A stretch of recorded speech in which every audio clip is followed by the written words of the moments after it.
Hello and welcome to this episode of Read Play Game, the podcast where we look at tabletop role-playing games from every side of the table. I'm Jess, and today I will be working as the rules lawyer, as well as playing Scour. Hi, I'm Emma, and today I am coming back around to Matt, the goblin.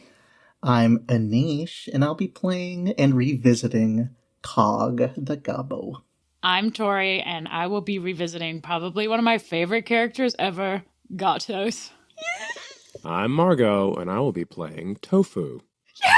Let's fucking go! It feels good to be home. It really does. You might have recognized some of those character names, not all.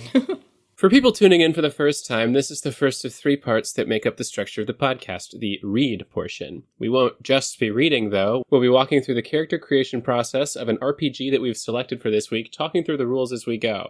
In this case, not really the character creation process, because as you heard, we are reusing old characters. This will be followed by later episodes where we play through a brief game using these characters to reflect on this. This will be followed by later episodes where we play through a brief game using these characters and then reflect on the system. Feel free to listen to whichever of these interest you, and feel free to skip whichever ones don't. I would love to go back and watch all of our previous recordings of the episodes and see like how much my brain just kind of degenerates, because like I feel like I was able to get that in one take the first time we did it. Maybe. Yeah. Maybe. And then you spent more time on Twitter. Recording of this episode or recording all of them? Like, just like when I did. I I've don't read think that same so, thing. because You think I always fucked it up? who all was there? Was it just Margot and I in the room when you recorded that one thing? Oh, in college for the. Yeah. For I the had that promo? video. It took a good hour video. for like 20-second clip. Took a I'm long sorry, time. guys. Well, I wasn't reading anything there. I was just coming up with it off the dome. Anyway. We as a podcast, as a cohort, decided that about once a year, every year or so, we would return home to the goblins, revisit our characters from our home game. Our very first home game, I think, is us five.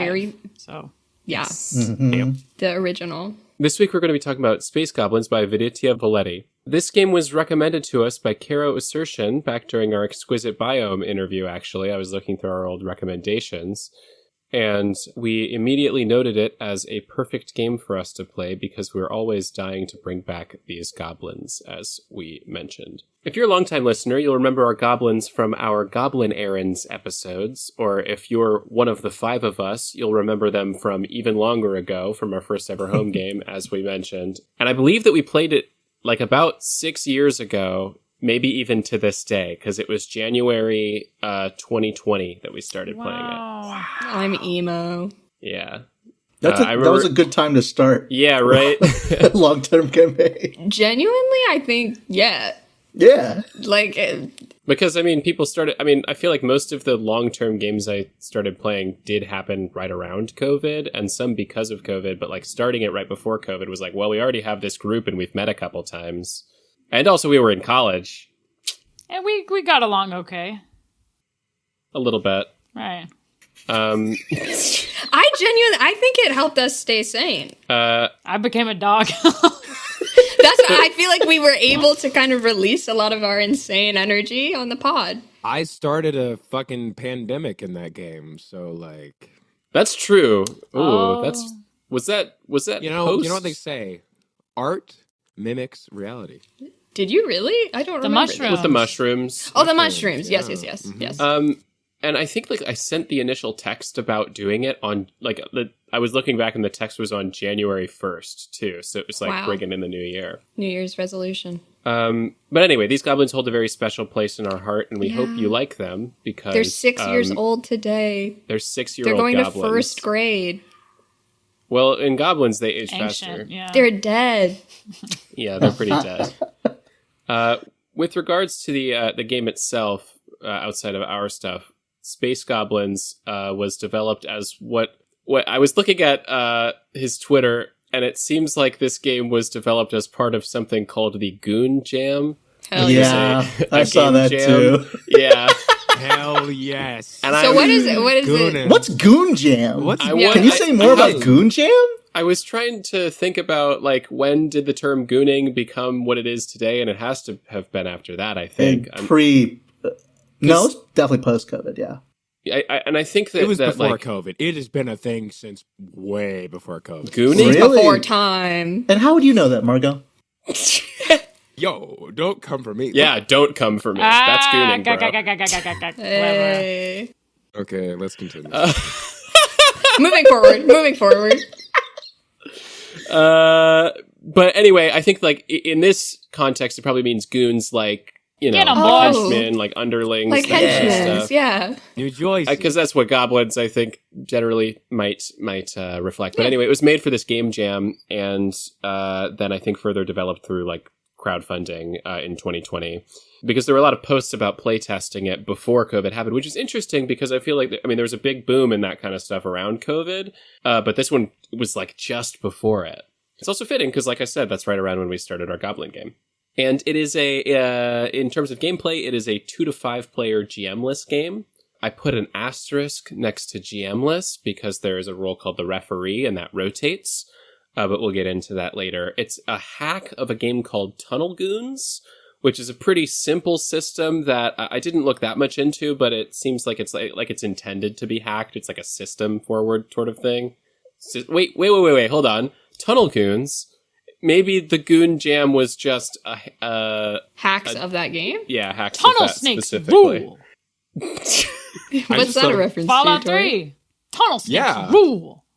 Fallout, okay. Did Fallout that 3. just come out, The right? ti- 'Cause no. Didn't you just watch that? No, The, Fallout What the am I show, talking about? The the game? second The season show of the show just came yeah. out. Yes. The tunnel snakes are the bullies in the vault. They got leather jackets. Yeah. Anyway. This is one of those Yes. outbursts that when I hear this episode back, I'm going to be like, you stupid, keep your mouth shut, control it. Shut the hell up. Did you know that your brain can't tell whether it's you talking to yourself or someone else? So when you say mean things to yourself, it's like it's coming from another person. Really? See, this is the family therapy we're talking about.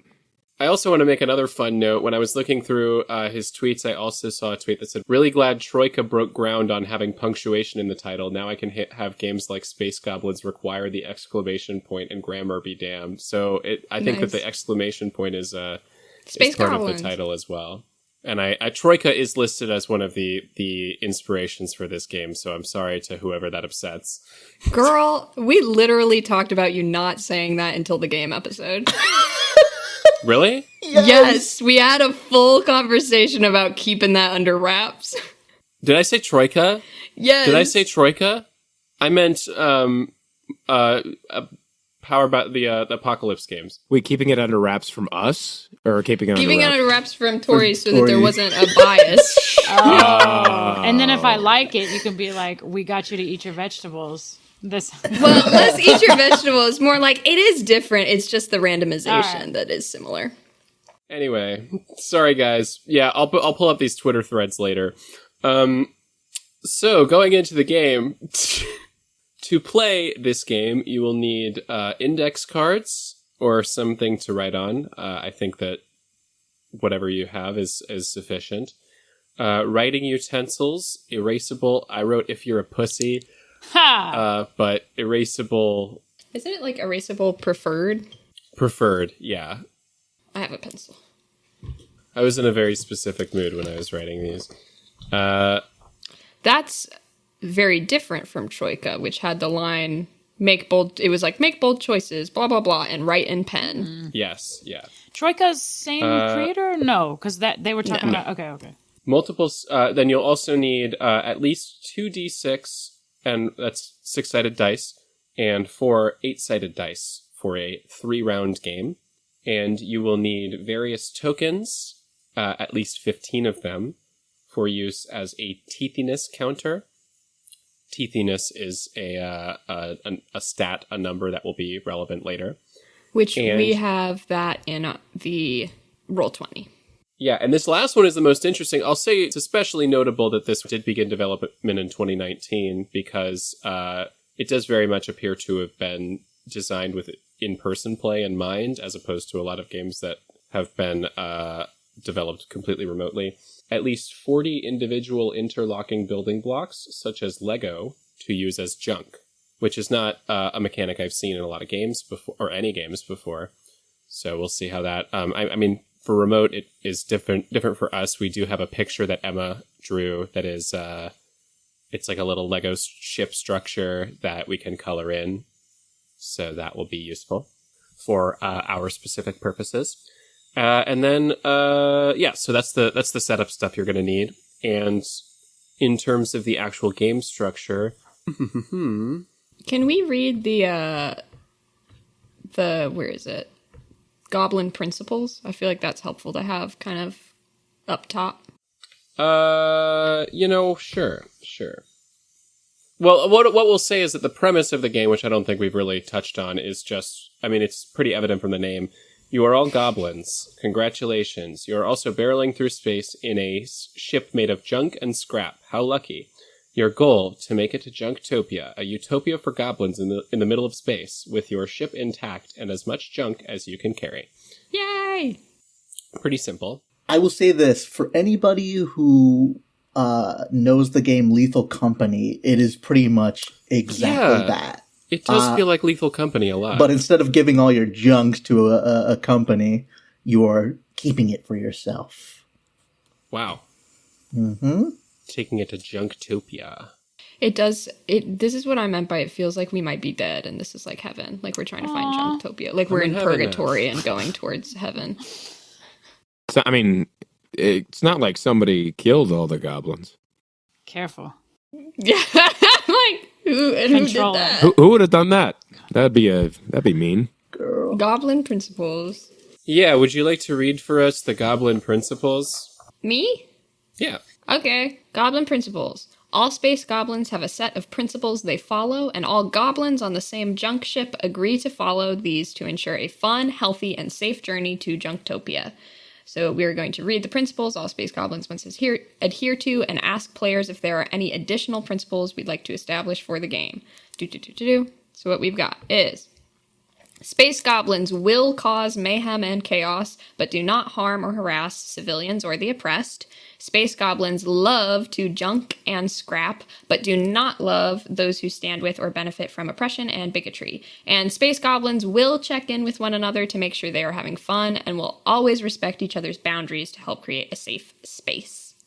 And then it adds, when a goblin takes on the role of referee, let your table's principles guide the tone and content of your game. Goblins may add or suggest new principles to the game at any time and should always respect other goblins' principles as well. So it kind of hits the, like, we're not killing people in this game. Yeah, it's not like D&D goblins where we're raiding. But we're just kind of little fairies. Scrapping. We're just scrapping. We're causing a little bit of mischief. You're allowed to add principles. Are you allowed to modify the base ones? You're allowed to add principles. You're allowed to add. Wait, what do you want to modify? I'm just saying, like... You want to harm civilians? Maybe. That's a different game, I suppose. Yeah, that's a different game. That's built into the game. Like last time with the goblins, when we played Goblin Errands, we knew that they had infinite heart. We're in another situation like that, where this is a wholesome goblin territory. And I'm glad we're establishing this from the very start. You know? I think it really sets us up for the type of game we're trying to play. Right. Look at, like, a montage of our past home game in which violence, gore. Yeah, that shit was and bad. vile. Yeah. Vile. Again, it was 2020. We weren't well. 2020. Are we well now? Better. Do we want to go back to game structure now that we have an idea let's of talk tone? about the structure of the game. So the game is divided into 3 phases: the jump, crash, and board phase, which we'll go a little bit into, like, more specifically after covering some of the base mechanics, so you have an idea of what those are built around. But essentially, you're going to rotate between these repeatedly until you reach an established goal. And it talks about referees, but we'll get to that when it becomes relevant. So you have 2 key elements in this game. It is teethiness and junk. Two key, like, resources. Pooled that resources? that you're tracking. Your teethiness score is the collective energy and pluckiness the goblins have before one of them gives up and runs back to the ship, dropping whatever junk they acquired. Whenever any goblin would lose teeth, it comes out of the collective teethiness score. Your teethiness score starts at 10, and teeth are reset at every jump. So this is what you're using those like miscellaneous tokens to count. So we have that's a collective score for us. Essentially, a little bit of like a risk timer, I suppose, as you're out there. What the junk is that's what you're there to get. You have a thought? Well, you read the portion about the jump, crash, and then board phase. Mm-hmm. Can I say what that means? Sure. So jump and crash is we're on our spaceship getting ready to go into a ship to steal random crap from them. And then the board phase is when we're actually like going in and finding shit. So that's when the teeth come into play, is when we're facing challenges. Every read episode is my board phase. Am I right? Hey, shit. So, the junk is what you're going to be collecting as you are scrapping other ships in space. And your junk hoard is another shared resource among the goblins. Junk is used for a variety of things, which are mainly goblin advancement, Junktopia contributions, and your junk ship's health. Whenever a harmful action is done toward the ship, the difference acts the same as losing teeth. Using I like that it says interlocking plastic building blocks. Because Lego is trademarked. The Legos, to represent each unit of junk. As you gain junk, work together to build your ship out of the blocks. As you lose junk, break parts off. Remember, a junk ship rarely looks pretty, but always feels like home. This would be a very fun in-person game. This would be a very... oh, yeah. We should play it in our retreat. We should. We could have another little adventure. But, I mean, it does also say, like, if that's not something you can easily do, then you can just use tokens or otherwise, because it is more about the amount. This is just kind of a more fun, like, shape that you can also have physically. When your junk ship reaches 0, your ship is stranded and you can't get to Junktopia. Better luck next time. Red, you die. You don't die. You probably die. No. I don't think you die. The game is played using action rolls. So these are going to be your standard sorts of RPG type rolls. You're going to roll 2d6. And you add points from any relevant goblin class score. So those are going to be your character stats. You're going to add numbers. You can also use treasure once per room, which we'll get to. Maybe I'll skip this portion and come back to it once we've established what all these things are. Sure. But I think you can say the D6 is in the difficulty score guidelines. Yes. So you roll the 2d6 and you add any relevant modifiers.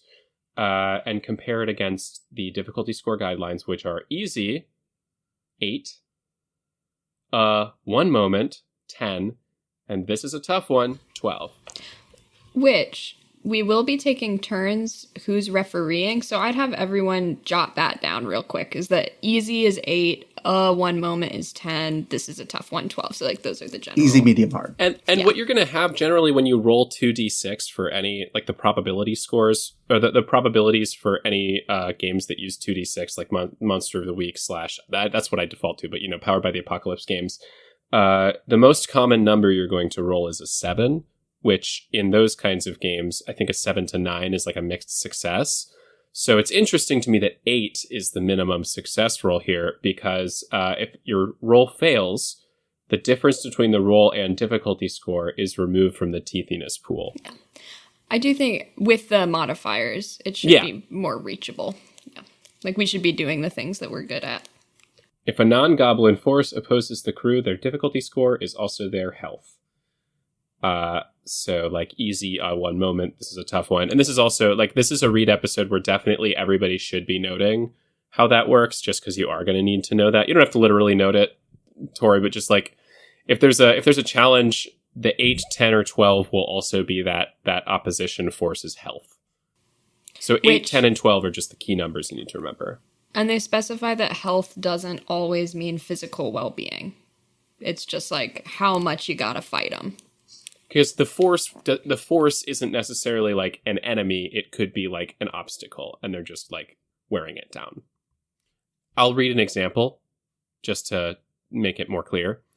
As an action, a goblin attempts to ruin the meals of snooty Richies on a luxury cruiser with a difficulty score of 10. They roll 2d6, a 3 and a 5, add 2 for their Rascal Goblin class score, and another 2 for their Weed Whacker treasure. The total is 12. The difference between their 12 and the DS difficulty score of 10 is 2. So they succeed, and the snooty Richies take 2 damage. A non-goblin's DS is also their health points. So now the snooty Richies difficulty score is 8. And since the goal was to ruin the meals, it's probably not that the people are getting hurt. It's probably like the Weed Whacker knocks stuff off the table. Right. They lose their appetizers. Yeah, their appetizers are gone. And that hasn't entirely removed that threat yet, but it has worked toward it. Yeah.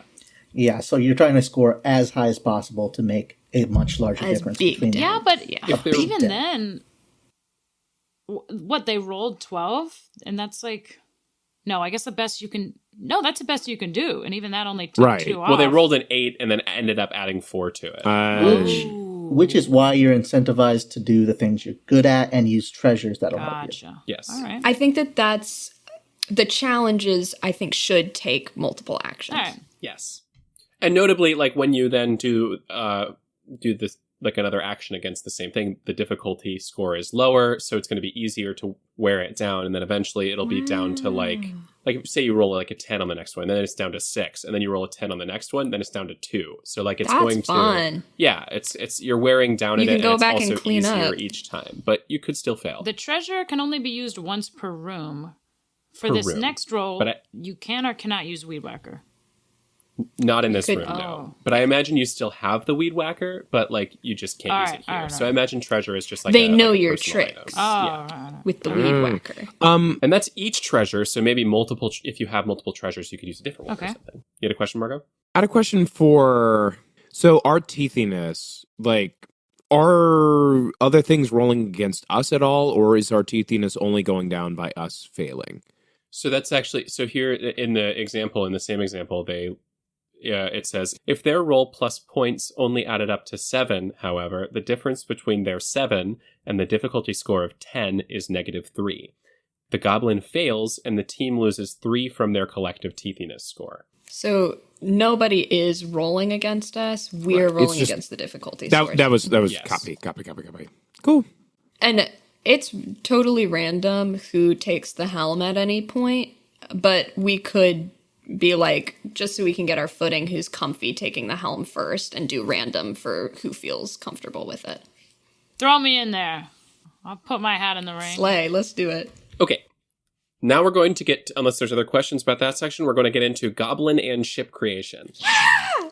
So it starts out and says, name your goblin something goblin-y. Well, we've done that. I had a great idea. So then it says, what colors are your goblin's pronouns? And then to distribute 3 trait points between these goblin traits that it lists out. These traits being Scrapper, which means good at breaking things down, Tinkerer, good at building things up, Rascal, good at causing mayhem, and Rude, good at being ill-mannered. Which I feel like we each have a pretty good perception of what our character is good at. Should we go ahead and do that before we do treasures? Like, I think since we have 3 trait points, I'm going to give Matt a 2 in Tinkerer. So 2 points in good at building things up and 1 point in Rascal, good at causing mayhem. I'm going to not have any points in Scrapper or Rude. I'm curious where Scour is going to, fall on this. I want to hear what everyone else is doing. I might wait for y'all to say yours so I can kind of round it out / I mean, I do have an idea of what Scour would be. This is the easiest character creation I've ever seen. I'm putting all 3 in Tinkerer. That's what I thought you would do. Okay, I'm glad somebody broke the seal on maxing out all 3, because I was between putting 2 in Rude and 1 for Rascal, but I think I'll go full Rude for Gatos. Don't know. That's so Don't know how funny. helpful it'll be, good. but that is what he's good at. And his pronouns are green. Goblin green. Oh, yeah, so I didn't true. say. My, she, her, pink. I was going to say bubblegum pink. Aww. Damn. Sisters. Y'all can both Sisters. be bubblegum pink. I'm bubblegum pink, and then Cog is a like duller pink. Mm-hmm. A little duller, less shiny, like Less sparkly. Yeah. You know what? If we're min-maxing this, I'm going to say Tofu is 3 in Scrapper. Yes. Good, 'cause we need I was that. thinking we'd like 2 in Scrapper, 1 in Rascal, but I think all 3 in Scrapper is good. And I'm going to say Off-White. Oh, Ooh. Off-White. Like tofu. the tofu. Yeah. But yes. I just had the thought, I was doing that joke because Matt is glittery, but maybe it's the reverse. ooh. Matt. Oh, and then what about Scour? So I'll actually explain also, like, Who Scour is? maybe we'll go over the characters We at some are, point yeah. just for Oh, new so people true. anyway, because Yeah. like if you haven't listened to the other stuff, you probably don't even know. But basically, a summary of these characters: the 4 of them are siblings. They were raised in the same goblin family. They ate their mother when they were young, and they have a very dysfunctional family relationship. When I was thinking about what character I would play for this, because historically I was always the game master for the goblins, so I never had a character that was a goblin. I was like, maybe I could create a 5th sibling, a secret sibling that they never knew about, or maybe I could like a cousin or something. But then I remembered for a good chunk of the game, actually, they were accompanied by a character named Scour the Bonk-Brained, I believe was his full title. Yeah. In we played this in the Weave system, which I believe is now defunct. But this was a pre-generated character that they had given to us, and it's a character that has conveniently been to the moon. Yeah. So, like, is back from space, has, like, a big rock in his head or something. And, like, summary of his sort of vibe is, I mean, I think he just talked like this or something. I don't know. And He traveled with us for a good long while until his untimely demise when he was eaten by a dragon who was also his wife. Oh, he- yeah. Jeez. it was like maybe his ex-wife or something. But, like, also she didn't eat him. She, like, burned him to death. Oh, she did. She did Into burn gold. him. Into Like, gold. into her gold. Oh, Yeah. Yes. It was so- a Black Widow type situation. It was like he knew what he was signing up for with the marriage. And his son is a dragonborn, like a scaleborn, which is just their word for dragonborn, character named Jokey Roll. Jokey roll. Which they didn't, I think that was a reveal later in the game, because that was a character from like the first session or something. And then like later in the game, it was like, well, yeah, I fucked this dragon and that's my son. That's my son. Oh, I forgot. Yeah. about That's that. my boy. So he's kind my of, child. in terms of when this actually takes place, we kind of talked about it like loosely being just kind of out of time while Scour is with them. It could also be post game when they're all like, well, when Scour is dead and they encounter him in the afterlife at some point. It could just be vague. It doesn't matter. Yeah. It could be not Alternate canon. reality. But anyway, all of that is to say, Scour has experience doing like traveling in space. Initially, I was just gonna do like Scrapper higher, but since we do have a Scrapper that's pretty, I was gonna just kind of spread them out. Maybe 1 in Tinkerer, 1 in Scrapper, 1 in Rude, because he was kind of rude. That's fun. Do we have any Rascal? You said Matt has? Oh, okay. I have 1 in Rascal. You have 1 in Rascal. I have 2 in Tinkerer. And we can all still cause mayhem. Yeah. It's true. It's just we're And well, bad at since, it, I guess. since Scour was also like, I don't know. Do you guys agree with those stats for Scour? Yeah.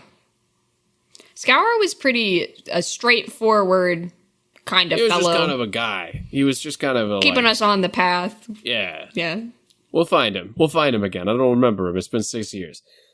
You son of a bitch, I'm in. Yeah. And so, That's I'll insane. say like a dark gray, ash, like ash, Like Ash, like he became. or should it be gold, like what he did also? Wow. I like Ash. Because, Bronze. I mean, he wasn't ostentatious, Bronze. you know what I mean? No, yeah. Maybe I'll take gold. Oh yeah, my baby. If if we were giving it out, if somebody's got to be gold, I guess I'll be gold. So you think about gold is actually really shiny, yeah, and it's really high value. So it's like, I don't even think it's exactly like me. I don't even think we really need to give like that big introductions to the characters because I think they'll all make themselves pretty clear. But if everyone wants to, I mean, let's do it. Just everyone give a brief summary of your character. Let's do introduction order. Yeah. Matt is a tinkerer. I had a thing in the original game where I could just make stuff, and so that's what Matt likes to do. Matt is also pretty silly, I would say, but really enjoys building things. And please note that Matt is spelled like the opaque, like Matte, because that was a little joke I did because I randomly got the trait that I was shiny and glowing. So I'm shiny, glowing, eclectic. Cog, the little sister of the family, is not as shiny and glowing. We're all twins, right? Yeah. Well, see, I actually... We're quad. Well, except for Tofu. We don't know how it works. We ate her mom. She didn't tell us. Cog's whole deal has a little bit of a inferiority complex regarding like physical looks growing up next to Matt, but is very sweet. She has an arrow that goes straight through her head due to an unfortunate accident. She is still alive. The arrow remains. And in our original game, she was kind of like the charisma, the face of the group, but often she was more just like trying to keep the family together. Would you remind me, is she like, or at this time, I guess, at peace with the arrow, or is it something you're insecure about and we like don't mention? Let's play it insecure because it doesn't ever really go away. Wounds are deep. And then Gatos is pompous. What am I trying to come up with? What word am I looking for? British. I mean, let me ask the audience. Charismatic, sexy. I would not choose insufferable was the word I guess I was looking for. Goblin Britain. Yes, who actually spent some time in Goblin Britain. Always has to be the best at anything. Compulsive liar. Was born out of this like bit me and my brothers did. We had been in line for some Harry Potter ride, like I remember in high this. school or something, and we were like trying to come up with the most insufferable person in line. Where it's like, you know, actually, I'm actually all for. Like I'm Gryffindor, Hufflepuff. I know. It was like the sort of hat. I'd never seen it before. So that's kind of where it started, and then like we would go back and forth, each person kind of raising the stakes. Where it's like, whatever. He's a ton of fun to play. Maybe we'll need some aftercare for the like family after, because he's so rude and mean. So I'm happy to see rude as a freaking character trait here, because it was just like, okay, done, easy. Also notably was lying about going to school in Goblin Britain. And I don't understand why you keep telling people that. So nobody would be able to hear. They don't need to know that. Mm-hmm. But yes, listeners, he actually went to Goblin Britain, and I believe he went for like theater school. Actually, sorry, do Goblin, we Ohio, know that at this point?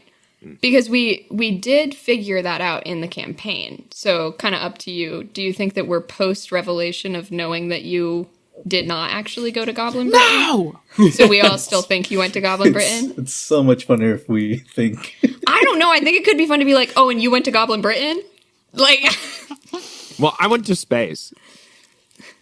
Okay, so we still think that you did. I think so. I don't know. Cool. All right.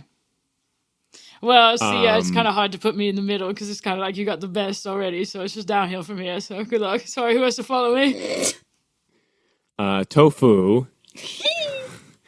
Tofu is the adopted brother who is kind of the black sheep of the family, doesn't exactly have it all together, but what he lacks in brains, he makes up for in loads of heart. And he loves his siblings, even if they pick on him sometimes. And correct me if I'm wrong, And but he's in the gigantic. original... Yes. in the original campaign, Tofu very early on was given the trait that you would eventually betray us, but then forgot about it. So I think that goes into the heart, right? It was like, I'm not going to betray my family. I'm not going to agent of the foul one. My family. Yeah, because you were because you also died fairly early on. Oh yeah, you died and had like a mushroom growing out of your head. I'm trying to get the voice back. I don't remember. I love the well, that's Mr. Frog, kind of. Yeah. I died and then I came back because I'm so stupid. Yes, the reason we bring up that Tofu is adopted is because he is like twice our height, so he's kind of like the muscle of the operation. Yeah, I can So definitely a scrapper. I'm a scrapper. yeah. I'm a scrappy. hell yeah. Awesome. So now what we do is, I already kind of described Scour. Scour's, you know Scour. Come on. Now is the part where we name we name our ship. So all first goblins... we come up with treasures. Sorry, I had skipped that. Oh, I totally skipped that on accident. Treasures. Come up with one treasure your goblin found during the construction of their junk ship and keeps on them. The treasure is not lost after using it, and goblins value innovation and spontaneity. So get creative with how you use them. If you want to have an item that you had in the campaign that you remember, because I have a feeling a lot of you do not remember what that is. I certainly don't, but you could do that. I'm trying. What would Scour have? I have a thought of a treasure. I have a treasure I have in mind. You go ahead. You go. It's not one I had in the campaign. It's a futuristic technology device. It's this like little tank of like weird green bubbling liquid. And if I put each of my family members' like hair or toenails or whatever in it, it creates like tiny little versions of us that are just autonomous. And like, That's crazy. and like I like to keep them in my hands. Like I have a question. Like a little family. Lines and veils and tone of the game. Because we are introducing this, are these like truly alive? Are these more mechanical? Are we squishing them at any point? Because I could see that happening. I was so glad you asked. They are. Do you know those like '90s toys where you can like grow things in water? Sea monkeys. Yes. Sea monkeys. Sea monkeys. They're sea monkeys. They or are like not those alive. things that you like put in and they just like the Growing dinosaurs foam, that like The dinosaur, the growing foam ones. Yeah. They're just foam like thing, yeah. they're filled with jello essentially, but they Cool. move around like people. Cool. Because I could see like one of us getting frustrated at another one of us and like squishing one. Yeah. I think I know what we'll be commissioning. Hey. Are you reading this somewhere, or you just came up with that? I You just came up with quick-witted it. like that? You ever attracted to somebody's imagination? Like, damn. Wow. I was gonna not do something like that's very cool and out there. I was gonna go very basic with Matt and do just a straight up multi-tool. Like I'm thinking a Nice. giant Swiss Army knife. Because I'm like constant. Because in the original campaign and then both in Goblin Errands, I had a different feat in each that was like I can make something really quick or find something really quick. So having a multi-tool, I feel like lends itself to that. My draft right now is some kind of camera, and if we need it to be more functional, maybe it can, double as a flashlight, or maybe it sees infrared, something like that, or can zoom in, like maybe it's like a telescope. But my thought with the camera is I was like, what kind of tool helps you be rude? And I was like, click, yup, that's going in my cringe collection. So that's where the camera's coming That's from. Damn. To go more sci-fi magic, I am going to specify that the multi-tool is like there's a bizarre variety of tool within it, like big, and you can't imagine, like then it's a hair dryer, like it's like, how did that fit in there? Oh, it's like a tesseract of Yeah. different tools. Okay, so I had a couple ideas. I remember in the campaign we did way back when, I had a book that would allow me to God. summon any sea creature I wanted. Yeah. And also I had a bugle that I don't remember what it did. It would like influence like people's thoughts or something, make people happy. I don't remember. I remember the I vaguely bugle. remember that. Maybe it was a trumpet. I think It was a bugle trumpet. Same dip. You could combine it and do a trumpet that makes whale sounds. I'm joking. So I'm like that, or just a gigantic pipe. But I think, what do we think is more interesting? Because I'm like, if it was the trumpet, I the way I picture it is it's a trumpet that I play it and it makes everybody dance and like have fun, and so like, guards or whatever would just like start uncontrollably dancing, like, or just being able to summon sea creatures. What if I like both. I kind of love the trumpet as potentially multi-use, if like maybe how you play it changes. That's not a bad Like I'm thinking like idea. a blare and then it like Oh yeah, like it could shock people, it could make people sad. Yeah, a trumpet that controls people's emotions. I think that's fun. I think whatever treasure you do pick, you can pretty much use it for, you can Whatever. like justify it however, because you can just have it add 2 to any roll. So whatever's going to make you happy, that you can reasonably justify anything. Gotcha. Makes sense. What I think I'm going to do is, I think that since Scour existed primarily in an earthly context, and never got to, this is kind of his domain. I think that he has a solid golden helmet, like a solid gold helmet, that he probably got from his wife's hoard. That is like it's like an astronaut helmet, like a space helmet. And I'm thinking that, there's lots of uses that could have. He could put it on, and maybe he's able to breathe. I like the idea of him just putting it on and not needing to put on anything else, and he can just go out in space, like in like cartoons and shit. yeah. And also, like, I think it's very hard, so maybe he could bonk his brain into someone. So yeah, that's and it's kind of maybe got like a draconic shape to it. Ooh, fun.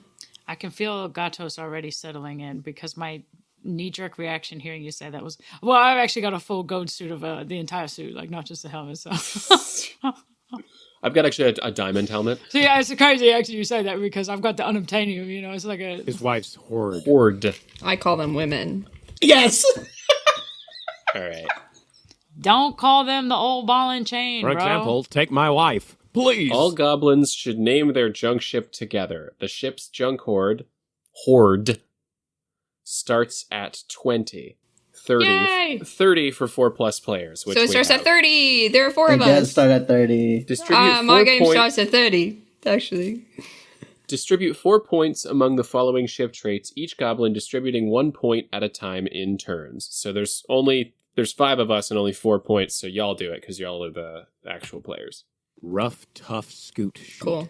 How scary the ship looks. How I also much of a think that, pain like, it can be. narratively, I want to say that this isn't Scour's ship. Like it's their ship that, like, Matt built or something. So why don't you go Yay! first, Matt? Oh, okay.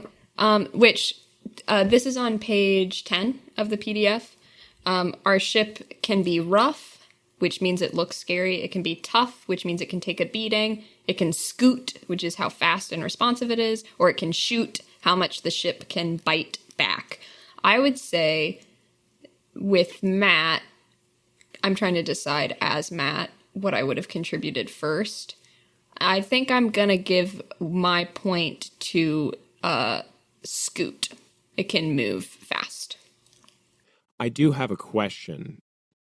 For rough, does it need to be scary, or could it be like we could say like rough is like, it's so beautiful it's scary. It's like, wow. I think intimidating. Yeah, I think we can take that how it is. Just like the beauty is intimidating. Or if it's beautiful, it's like they must have a lot of resources, is well maintained. Yeah. Your brain. So I gave 1 to Scoot. And then we'll go Anish, just in the... I think we're resilient little creatures. I'm going to make this ship tough. That's one and tough. All right, Tori. You may expect me to go for rough, how scary the ship looks, but I think I'm actually going to go for shoot, how much the ship can bite back because of Gatos's biting wit. And Margot? So we have one in scoot, One in shoot. everything but rough, I think. Yeah. Really? Mm-hmm. Ugh. I'm gonna add another to shoot, I think. Cool. Because I want it to bite. We Arr. have two shoot. A No good- rough. I would love it to have a mouth. Oh my gosh, Yeah. Cole. I would love it to I have don't- like I a don't know. claw in front, and that's what it uses. I don't know if I want to add to rough because I don't know how scary this ship would actually look, knowing us. Yeah. And we do get to name our ship together. I'm going to write it down on the Roll20. The Gatos. Can we call it the nest? Ooh. I was saying the nest! That's what I was thinking! Oh, really? I was thinking the nest, yeah. Sisters. I was thinking the nest egg because we're going to Whoa. collect stuff, but Call it nest was what I was man egg. on. I like the nest egg. Because that gives us an interesting sort of visual image. I like the nest egg. Done. That's a Yeah. Necessary evil. boiled egg. That's Anne's favorite food. Her? And then, where is the junk ship A table? man egg. Jump ship. It's in the tables section of the. There's also the PDFs. tables PDF. Yeah. And I have it in the Roll20 listed Beautiful. in the I'm bottom. just gonna look at that. So, yeah, that last step says to fill one room description on the junk ship table unique to your ship and crew. More on the junk ship table later. So, And I we- guess a room that's in the ship. We do that as a group. It doesn't really say, it just says fill one, so I guess so, yeah. Cool. It's not like we're each filling one. It's like we're deciding. No, I think we all collectively decide one, right? Yeah. What's most important? A galley. It's a galley. Kitchen. Galley, ship. galley is the kitchen and food That's what it area. is. Could be something else. That's just I like the idea of there being a dining table that we try to have family dinners around Ooh. too, and struggle. Dining room for family dinners. And we're putting that in this table too, right? In So this I'll add a little table. text. Nice. So, like we said, it takes place over phases. We'll go over each phase. There's the jump phase. During the jump phase, your goblins are zipping through hyperspace to their next destination. Each goblin gets to perform one of the following actions, and you must describe how your goblin performs that action.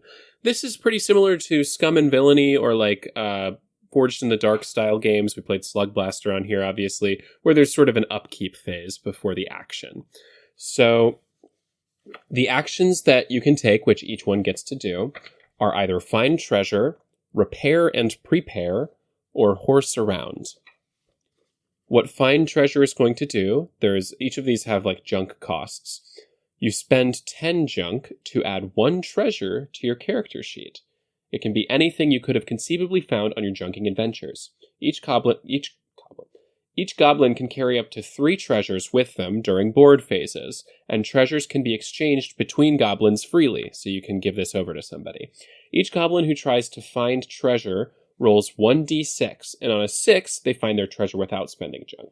For every additional goblin trying to find treasure, lower the minimum result by 1 to find treasure for free. I was thinking that it probably wouldn't be worth it this first time at all to do it, just because we are starting with 30, and if we run out of junk, we're marooned. We're Game's over. done.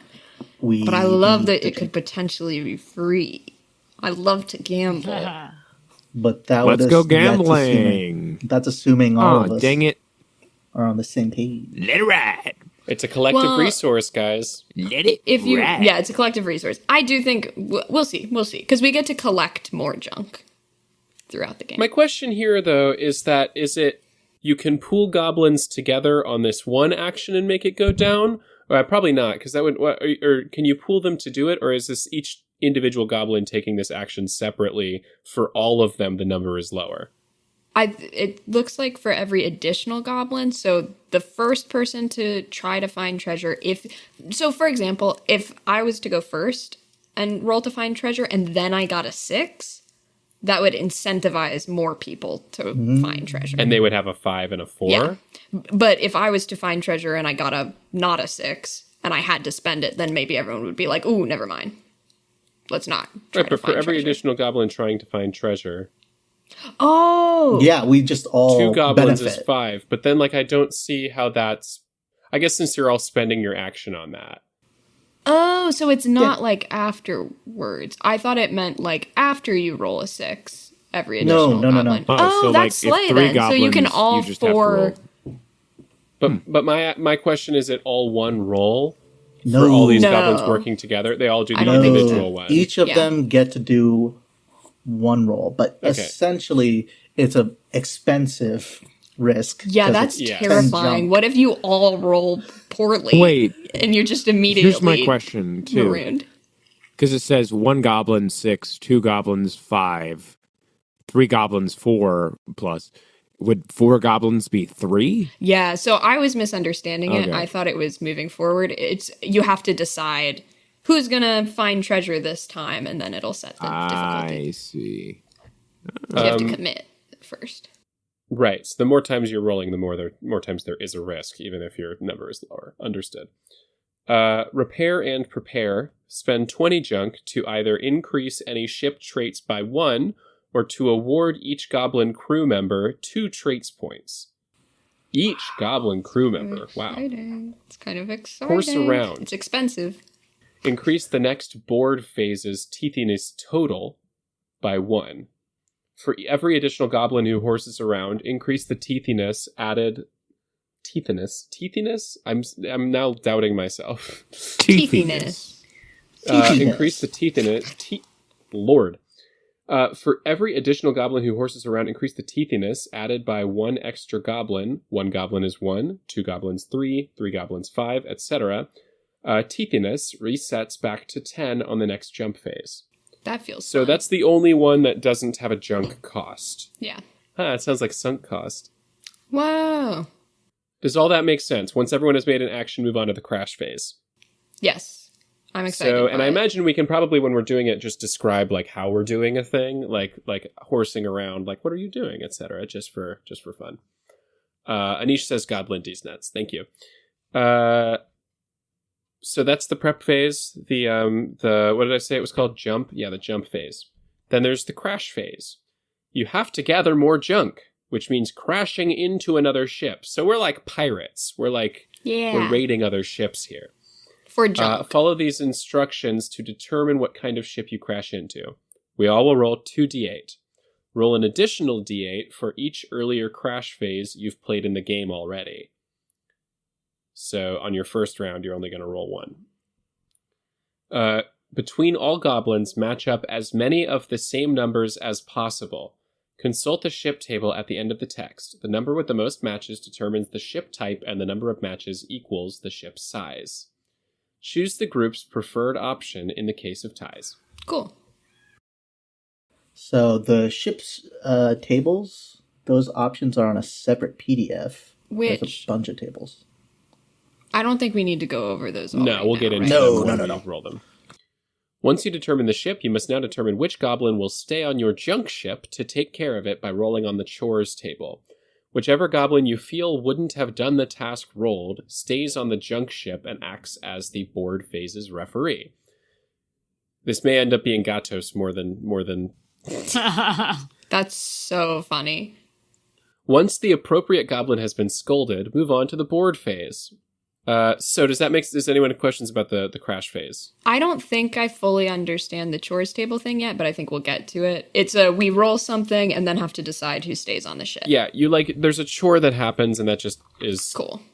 I think it will make sense when we list the chores. I was just noting that for when we get to it. I can't even find the chore table. Y'all should play a game without me that's like heavy rules.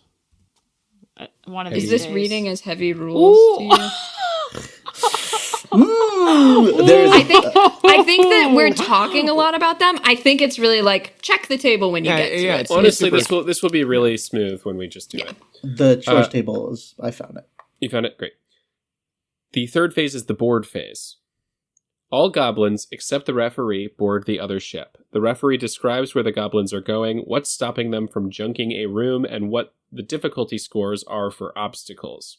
Follow these guidelines when boarding. So this will guide you to create this as the referee. The referee rolls on the rooms table to determine what the next door leads to. So essentially, as the temporary DM, the referee, you're going to roll a die, and that's going to tell you what the room the goblins are going to go into is.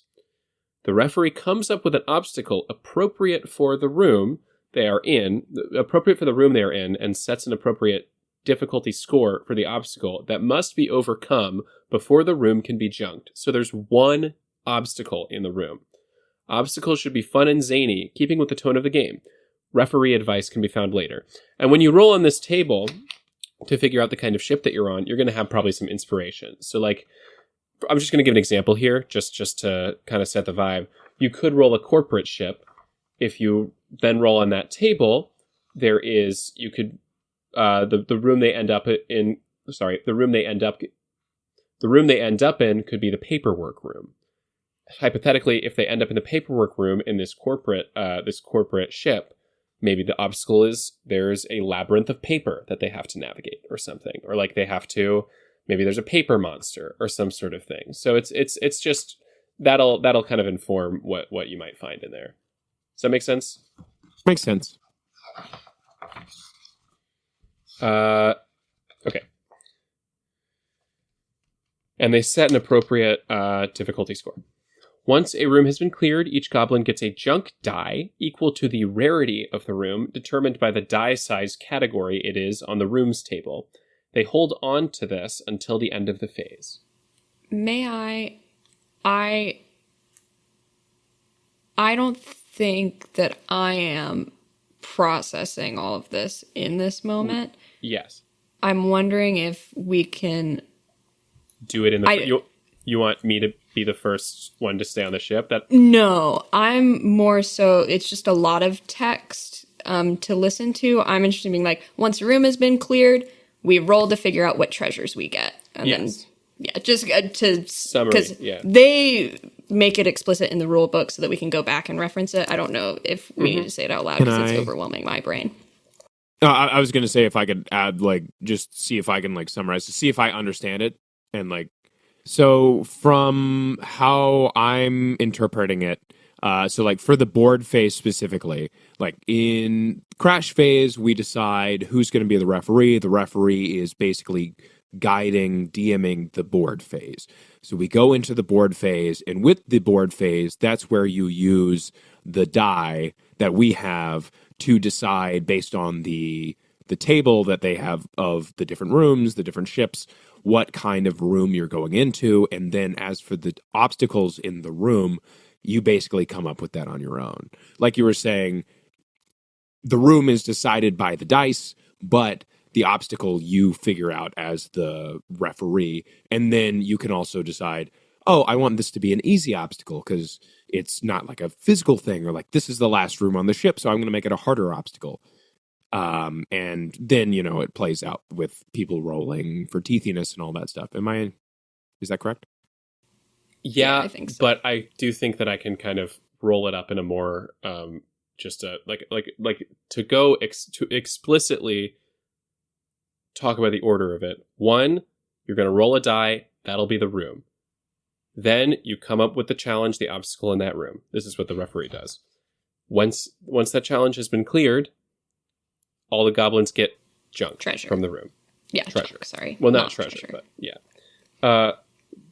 This is the interesting part that I was kind of unclear on, but number 4 is between rooms, the goblins boarding the ship will take a moment to also act as the referees. The goblins on the ship will then kind of send something back to the goblin, or the goblins boarding the ship will send something back to the goblin that is waiting, that is currently guiding them, which is a consequence of their actions that could potentially harm the junk ship.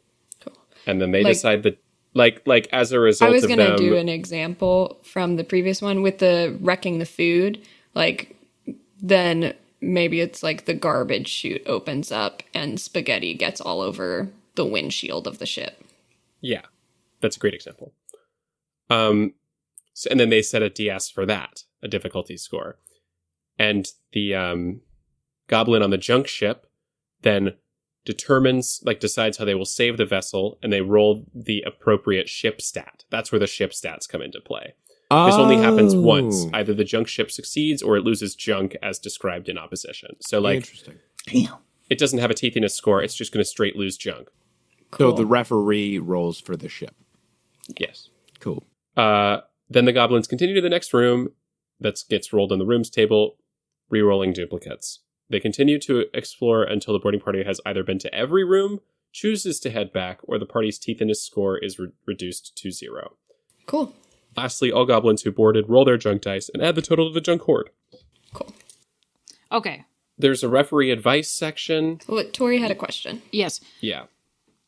So this session we're about to play, there's only going to be 3 sections, correct? The jump and the There's going to be 3 ships. 3 ships. So 3 Yeah. referees?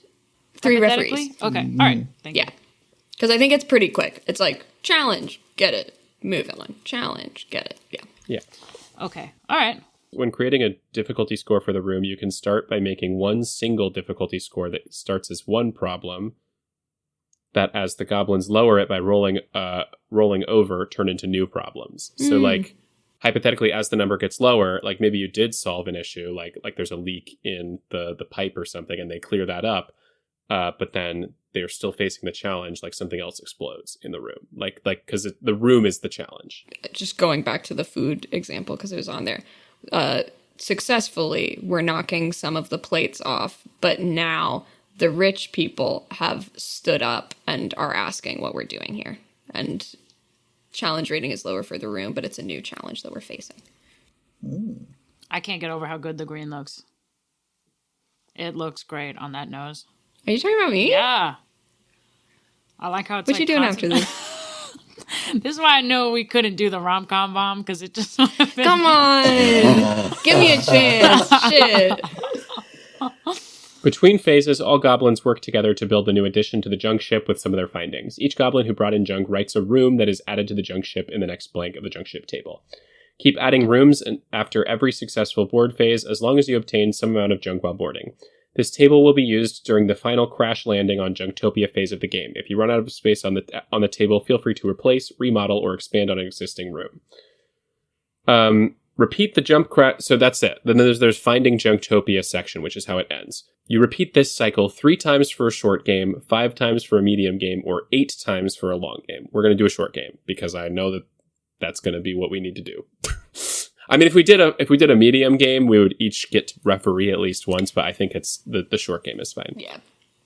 At the end of the game, they reach Junktopia. Oh, it's the same as the board phase, except it's us leaving our ship. So we're going through the rooms of our ship, collecting our treasures to try to get out to Junktopia as our ship crumbles. Yes, because it's a crash landing. Wow. And you take turns being the referee for rooms. So, like, you switch off at the end. So everyone will get a chance to referee at some point.